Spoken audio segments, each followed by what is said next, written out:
Hey there! If you're working or volunteering for a community organization, you know better than anyone that time and personal connection are everything. Well, today we're diving into a tool that could seriously boost both, generative AI. And don't worry, this isn't about sci-fi robots. It's about real, practical tech that's here right now to help you make an even bigger impact. So let's get into it.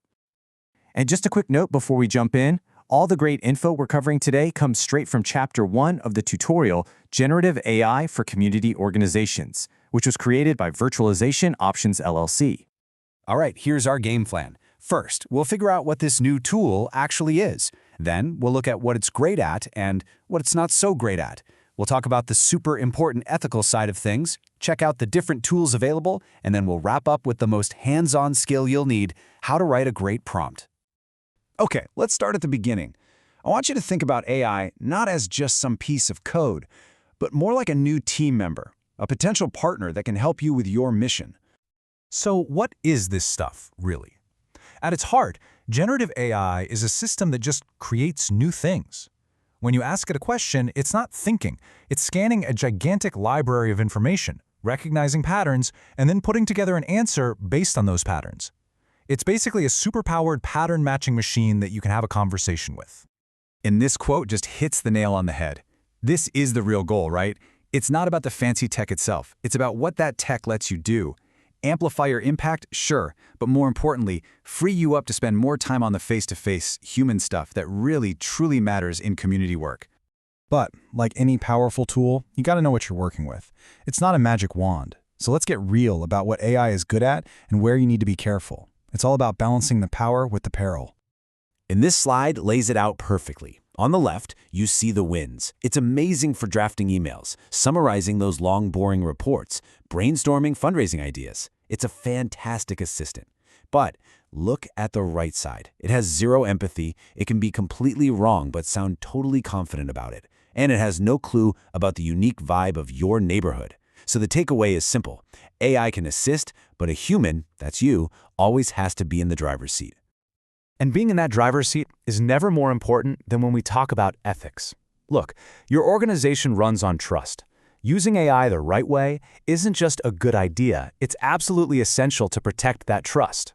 Rule number 1, the golden rule, the one you can never, ever break, is this: privacy first.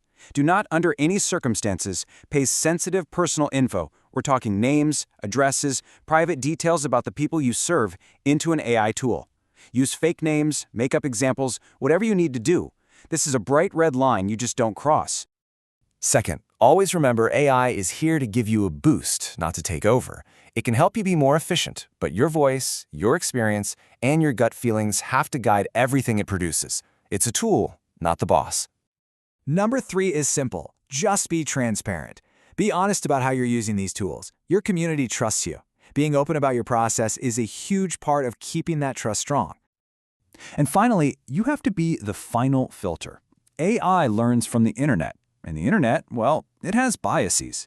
So it's on us to read everything it creates through an equity lens, to catch those biases and make sure our message is welcoming and inclusive to everyone. Okay, now that we have our ethical guardrails up, let's talk about the fun stuff, the tools themselves. There are a ton of them out there, but don't get overwhelmed. You don't need to learn them all, you just need to find the one that's right for you. Here's a quick cheat sheet. If you just need a great all-around creative partner, ChatGPT is an awesome place to start. If you deal with a lot of long documents or grant proposals, you might want to check out Claude. And hey, if your organization already runs on Google Workspace or Microsoft 365, then Gemini and Copilot are no-brainers because they're built to work right inside the tools you already use every day. Just start with what feels easiest.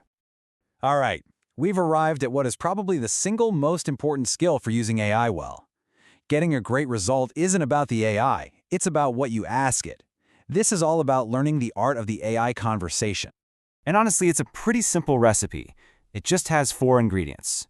Number 1, give the AI a role and some background context. 2, tell it the exact task you want it to do. 3, tell it what format you want the answer in. And 4, describe the tone and style. That's it. Role, task, format, tone. That is the magic formula. Let's see it in action. Look at this prompt. It gives it a role and context. I'm an organizer for a cleanup event. It has a specific task, draft a recruitment email. It defines the format, under 200 words, and it gives a tone, friendly, for neighborhood list with a call to action. See, it hits all 4 points. A prompt like this is going to get you a really useful first draft. But, and this is key, that first draft is just a starting point. The real magic happens in the follow-up. You talk back to it, you ask it to make changes, you refine it. Because remember, the AI gives you speed, but you provide the soul. You're the one who knows your community. You know who needs a flyer with bigger print or why a certain park is so special to the neighborhood. That's the stuff AI can never know. And that really brings us to the main point of all this. AI gives you speed, it gives you scale, and that can totally be a game changer. But the big question, the one we want to leave you with, is this. As you start using this powerful tool, how will you make sure it always, always serves the heart of your community?